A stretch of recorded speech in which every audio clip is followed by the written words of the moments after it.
Bismillahirrahmanirrahim. Assalamualaikum warahmatullahi wabarakatuh. Alhamdulillah, alhamdulillahilladzi nahmaduhu wa nasta'inuhu wa nastaghfiruh wa na'udzu billahi min shururi anfusina wa min sayyiati a'malina. May yahdihillahu fala mudilla lahu wa may yudlil fala hadiyalah. Asyhadu an la ilaha illallah wahdahu la syarikalah wa asyhadu anna Muhammadan abduhu wa rasuluhu la nabiyya ba'dah. Rabbi shrah li sadri wa yassir li amri wahlul 'uqdatam min lisani yafqahu qawli. Sahabat setia TVRI Bangka Belitung, rahimani wa rahimakumullah. Alhamdulillah, pada kesempatan kali ini Allah Subhanahu wa taala masih memberikan kepada kita semua berbagai macam kenikmatan sehingga kita masih bisa menjalankan aktivitas Ramadan kita sebagaimana biasanya. Mudah-mudahan segala apa yang kita lakukan di bulan yang penuh dengan keagungan ini diterima di sisi Allah Subhanahu wa taala. Amin ya rabbal alamin. Sahabat setia TVRI Bangka Belitung, para pemirsa, a'azzani Allah wa iyyakum. Dalam episode kali ini, insya Allah kita akan membahas sebuah tema fikih dan muamalah Islam. Sebelum kita membahas tema ini lebih lanjut, alangkah baiknya kita mengetahui dulu definisi secara bahasa ataupun secara istilah dari kata fikih dan muamalah tadi. Karena berapa banyak orang-orang Islam yang padahal dalam kesehariannya mereka terbiasa mendengarkan kata-kata fikih dan mereka tidak mengetahui makna dari fikih itu yang sebenarnya apa. Oleh karena itu, mari kita bahas terlebih dahulu tentang masalah makna fikih secara bahasa dan istilah. Para ulama menyebutkan al-fiqhu al-fahmu, fikih secara bahasa, al-fiqhu lughatan, al-fahmu adalah pemahaman. Adapun fikih secara istilah, huwal ilmu bil ahkami syar'iyyati al-muktasibati min adillatiha at-tafsiriyah. Suatu ilmu yang menjelaskan tentang masalah hukum-hukum syariat yang praktis, yang amali, diambil dari dalil-dalil yang terperinci. Dan yang dimaksudkan dengan dalil-dalil terperinci di sini adalah sumbernya Al-Quran wa Sunnah, Al-Quran dan hadis Nabi besar Muhammad sallallahu alaihi wasallam. Kemudian muamalah, dari kata amala yu'amilu dalam bahasa Arab, artinya adalah pergaulan. Hubungan kita, interaksi kita dengan sesama manusia, hablum minan nas.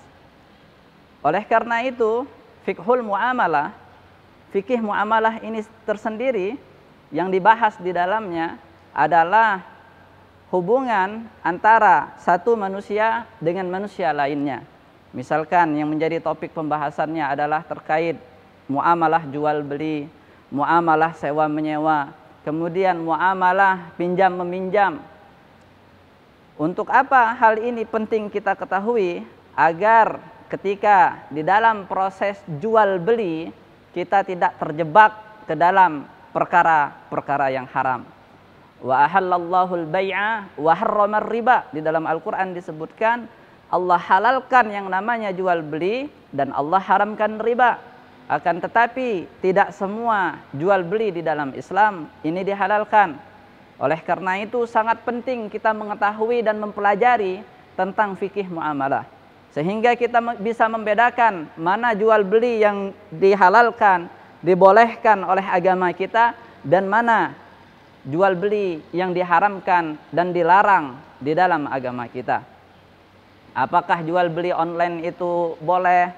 Apakah jual beli dengan cara COD itu boleh? Apakah jual beli dengan cara kredit ataupun non tunai itu boleh? Semuanya dibahas di dalam fikih muamalah. Kita bisa mengetahui apakah dia haram ataukah halal, apakah dia dilarang ataukah diperbolehkan. Kemudian terkait sewa menyewa juga.